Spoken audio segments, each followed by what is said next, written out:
Hello, my friends. Welcome. My name is Joe. This is the Joe Martino Show. And today I want to talk to you about what happens when we fail to regulate ourselves. Essentially, we burn a structure down, and then we often wonder why we can't just build on top of the destruction.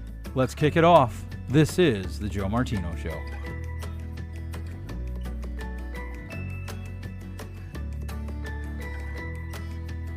You're listening to The Joe Martino Show, a podcast dealing with all things emotional, relational, and human nature.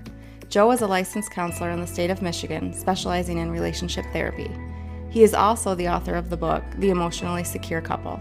All advice offered in this episode is offered for entertainment and educational purposes only. Enjoy the show. Hello, my friends. Welcome. I hope today is going well for you.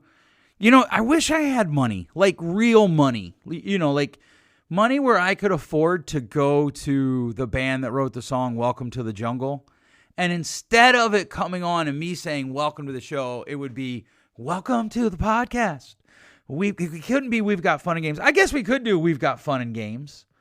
Or we've got interesting stories. Like we could rewrite it. I don't have the kind of money to do that, though, so we're not going to do that.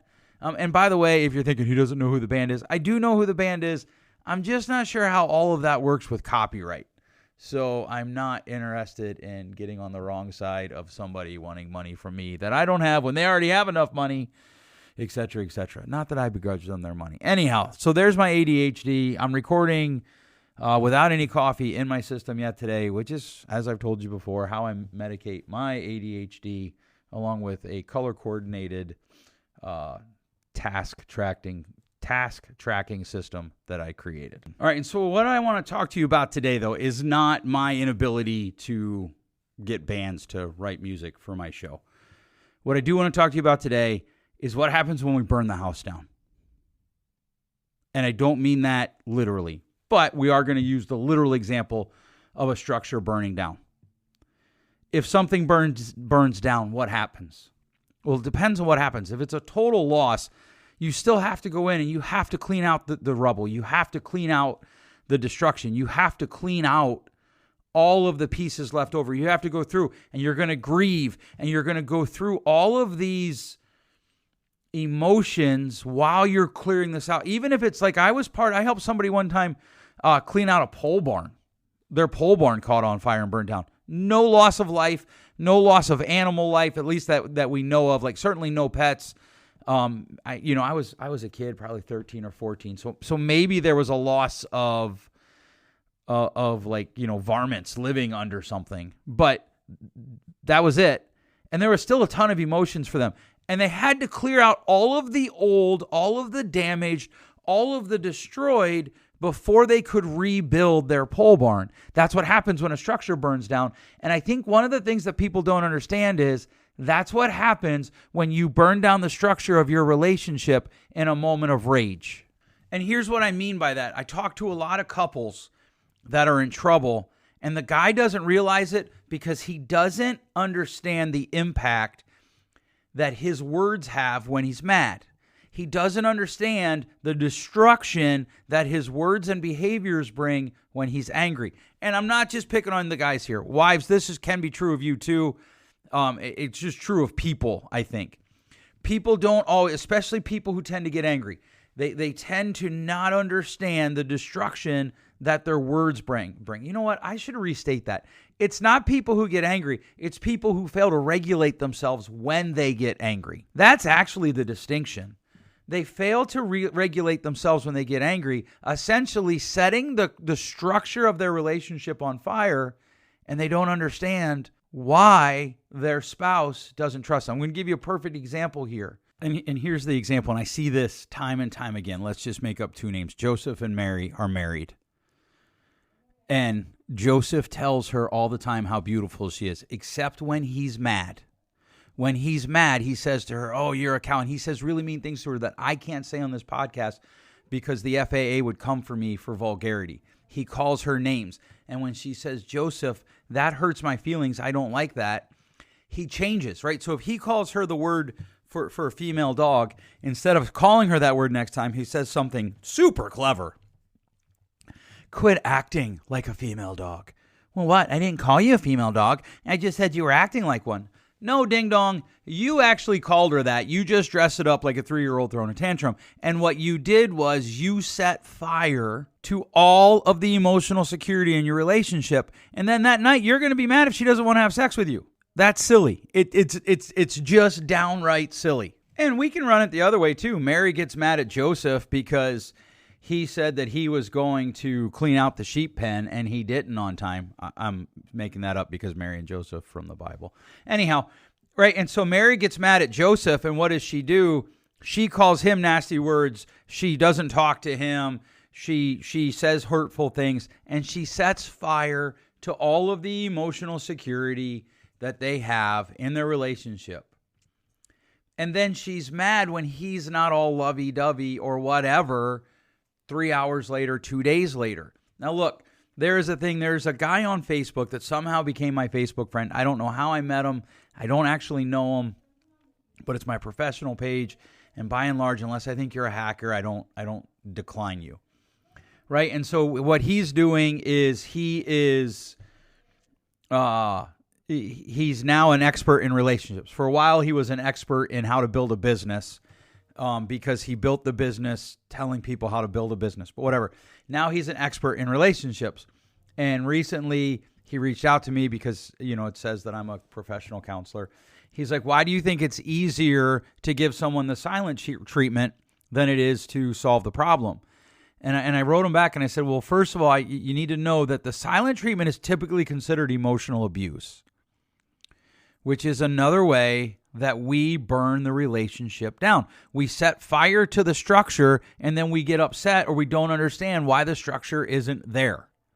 Or we get, right? Because the thing of it is you can't just, once there's a structure that's been burnt, you can't just go in and build on top of it. You've got to take out now all the damaged wood. You've got to take maybe a bulldozer and just wipe out large sections of it. You've got to take saws and cut out the burn up wood. You've got to get dumpsters and shovels. It isn't a quick recovery. And a lot of times we think, well, I feel better now. Why doesn't my spouse? Because you attacked them and burnt down the emotional security that you had.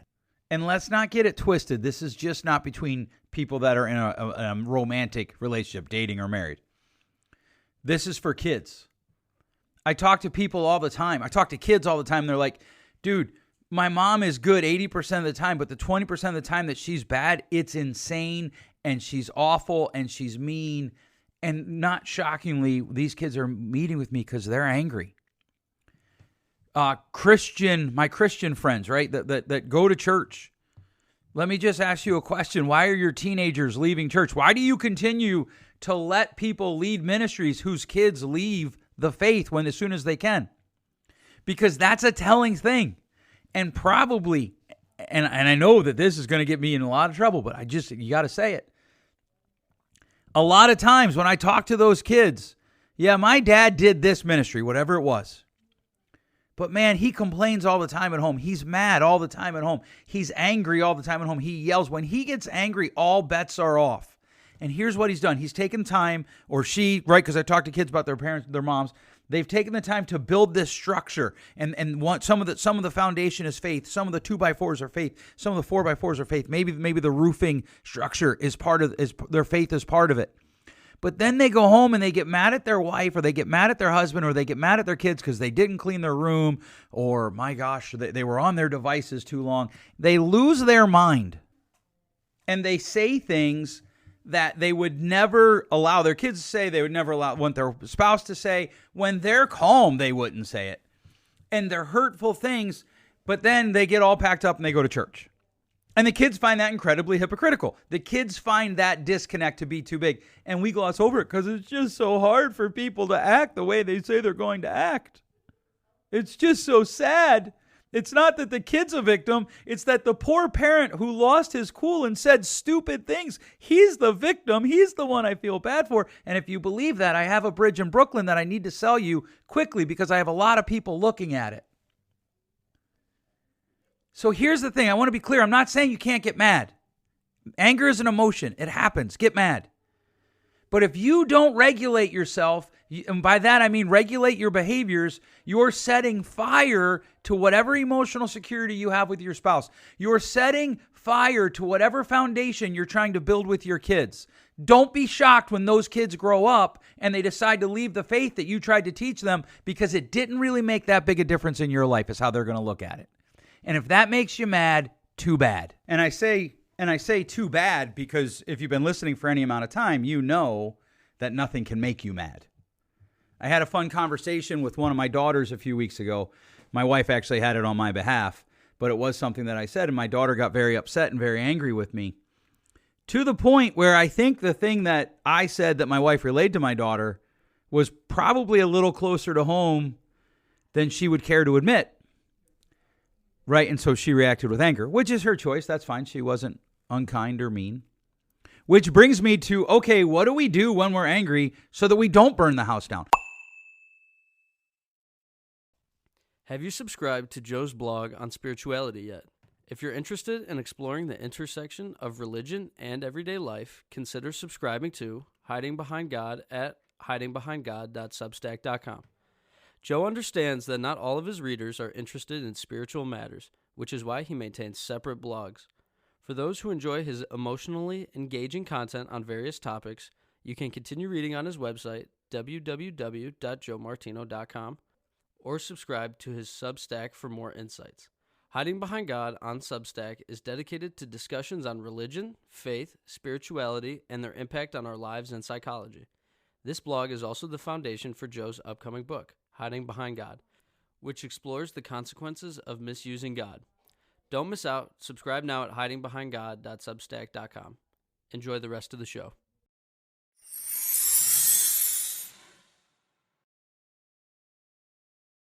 What do we do when we're angry so that we don't bring destruction to these structures that we're trying to build? The first thing you have to do is you have to regulate yourself. And by regulate yourself, we mean regulate your behaviors. You have to regulate your behaviors. You cannot say something that is harmful just because you're angry. You don't get to do that. I don't get to call my son harmful things just because I'm angry with him because he didn't do his chores yesterday. I don't get to tell him that he's these terrible things because he left a hanger in the front yard and my mower blades got caught in it. Or actually, you know what really happened? He left a fire poker in the yard. Like one for a wood stove. We were having a bonfire outside and he left it outside. Despite me telling him numerous times, take that in the house. So therefore I get to set fire to his self-esteem with the words I use, right? And here's the problem. For too long, we have set up a false dichotomy that we somehow can't teach our kids unless we're demeaning them, right? Or we just give them all the power and they don't get any consequences. And those are two extremes. I want to avoid both of them, but I have to choose my words carefully. Now, there's going to be room for disagreement here on what words are acceptable and what words aren't. What I think is acceptable, my wife might not. What my wife thinks is okay, I might not. What we think is acceptable, you and your spouse might not. And that's okay, but you would better be able to regulate yourself. When you're talking to your spouse, guys, I promise you, calling her the word that rhymes with witch is never okay. It's just never okay. And if you're one of those fellas, and I use that word because the word I want to use, I probably can't use because the FAA will come after me. If you are one of those guys that says, well, I didn't call her that word, I said she was acting that way, grow up. Would you please just go back to middle school and grow up? Now, there is a caveat here. And the caveat is this. There's a difference between hurtful and harmful things.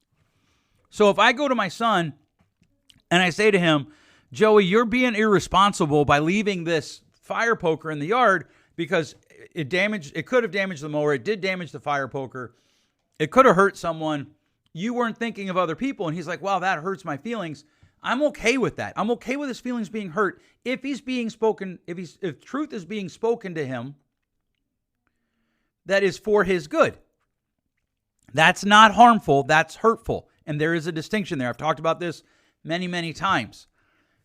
But then when we start to run that out, that could even be true for your spouse. It gets a little bit more sketchy there, but like we have this thing where we tend to think that anything that is hurtful is harmful, and that's just not true.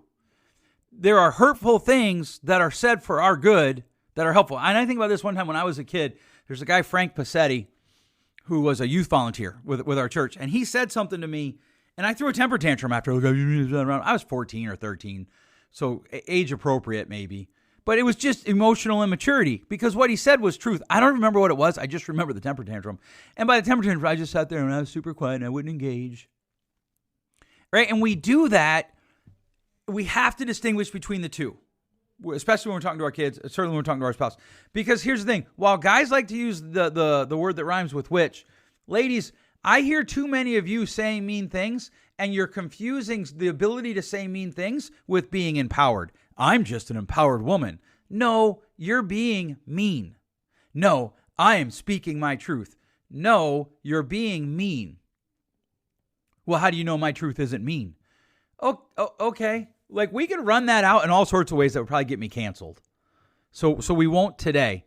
But if your words aren't regulated and you're setting fire to the structure that you're trying to build, whether that's emotional security, which you know I'm all about, when you're trying to build your kids into the adults that they'll become.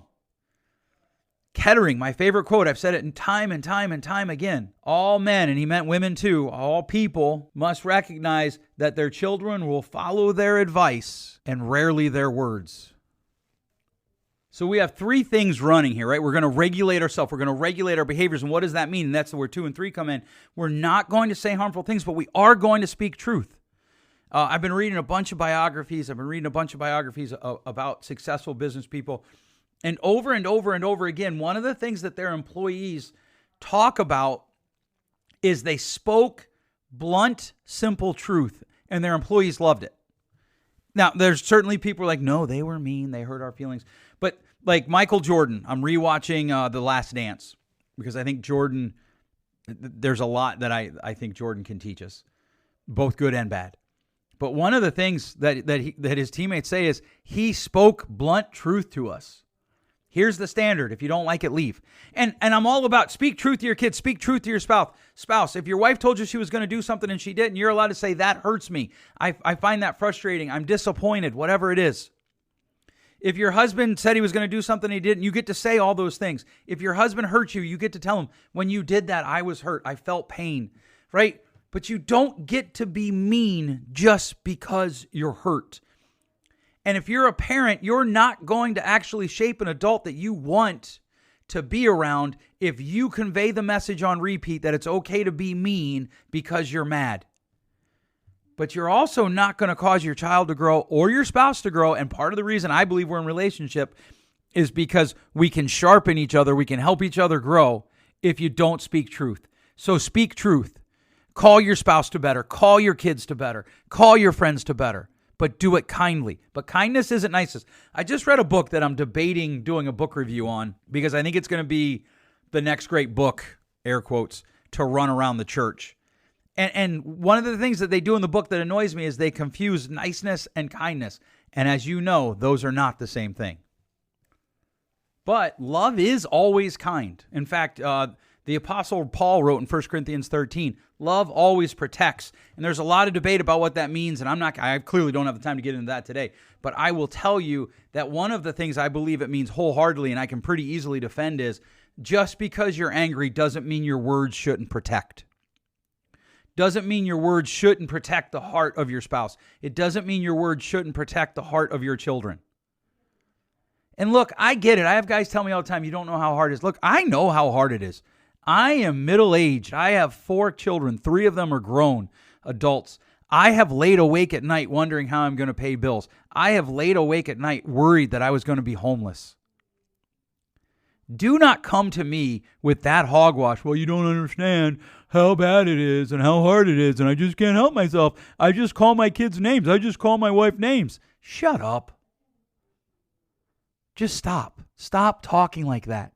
And start talking in a way that protects. Start talking to yourself in a way that is truthful, which means that if it is hard, you can still be kind and call your spouse and your children and your friends and yourself to be better. Protect with your words. Protect with your actions.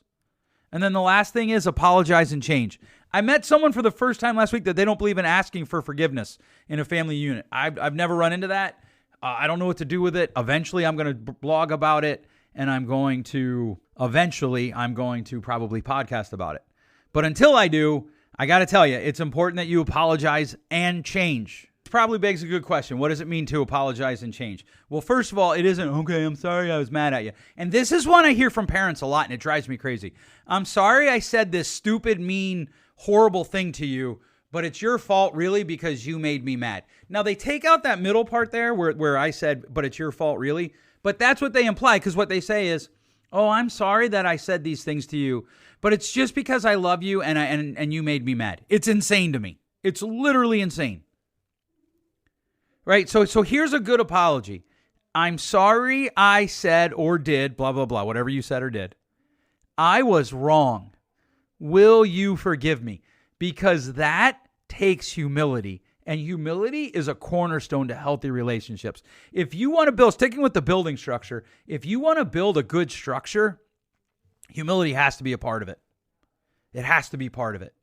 It is the wrap that keeps your building insulated. I'm sorry I did or said, fill in the blank.